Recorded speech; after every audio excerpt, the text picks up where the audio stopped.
Legends of Runeterra has a reputation for being a free-to-play card game, and especially next to these three jokers, it absolutely is more affordable. But as more cards get added to the game, all of these epics and champion cards that have been released over the years are pretty slow to acquire. So for today, I'll be taking a look at the starter decks that you get for free, all the champions and epics that are included with those, and trying to shape them up, getting you the most bang for your buck out of your limited wildcard resources. These decks won't be as powerful as meta decks, but they will be able to contend with meta decks and get you into fighting shape right away.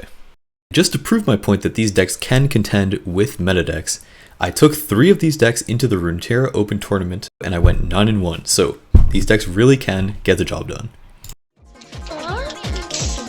Madam President! Ma'am, look at this! Please stop yelling! I've got a headache. Everyone, look at this! Look! Look at this program. Look at what? It can't be, but it is!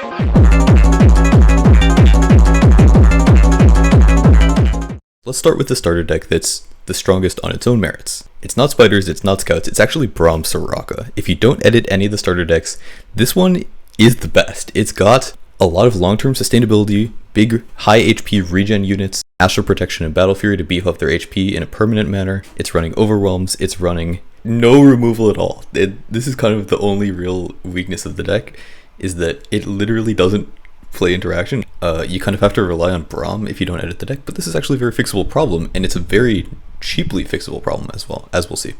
Starter decks generally have 3 major problems with them, which are bad removal, bad late game plan, and being generally unfocused, which is just not playing towards a singular plan.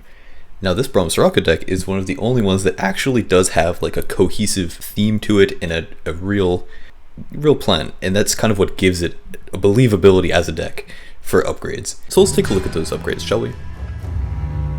Avros and Hearthguard. It's in a different starter deck. We can just bring it right over here. It fits perfectly with our theme. All of our guys want more HP and more attack. The stats are really all of what we're about, and it's going to fit perfectly in here. Next, let's get to the big item on the agenda, Spirits Unleashed. This is the first card that you're going to want to craft if you have a new account. It absolutely turns Braum Soraka from a deck that's starter deck quality to a deck that literally is like tournament ready with a single card. Like it solves essentially all the problems you have. It solves the problem of having bad late game because it completely gives your units incredible stats, and it also solves a little bit the problem of removal because it damages the enemy board.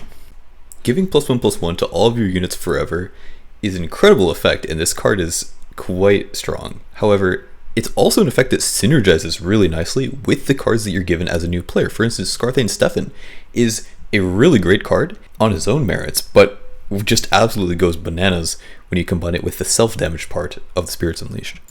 So please don't have reservations about crafting this card if you're a new player.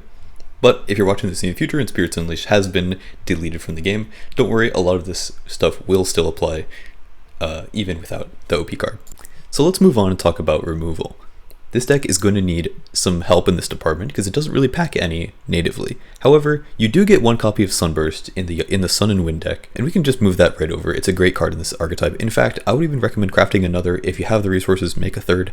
Sunburst is an incredible card, useful in a lot of archetypes, and it works great in our purposes as well. Next, we're actually going to just move the Leona over.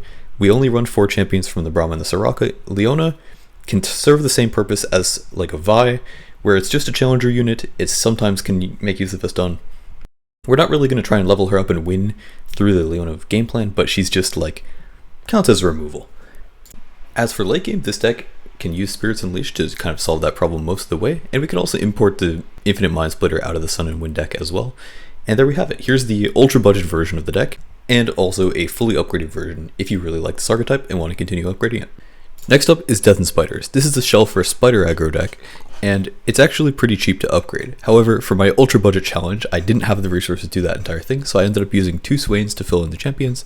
The most important things to craft first are the 3 Decimates, Phantom Butler, Iron Ballistas, Skitterers, the 3rd Legion Rearguard.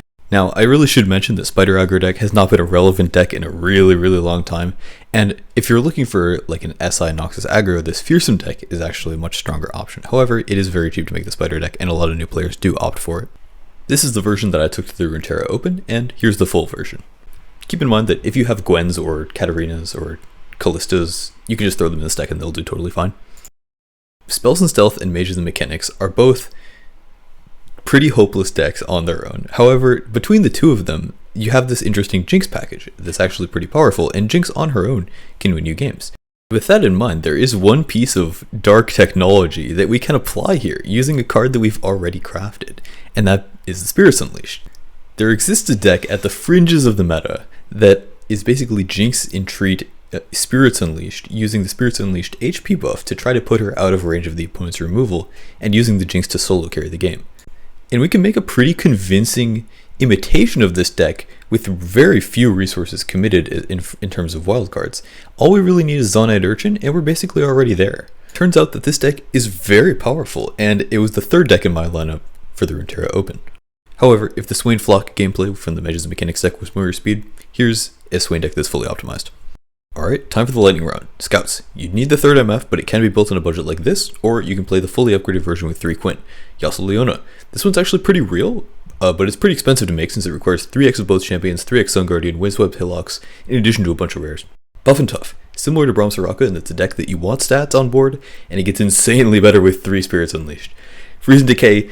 This deck just got sent directly to the sewers with the Atro nerf, so I'd recommend making the Spiderling deck instead. Thanks for watching. I've been Shufflepod, and my favorite 5-mana card that deals 1 to all enemy units is Withering Wail.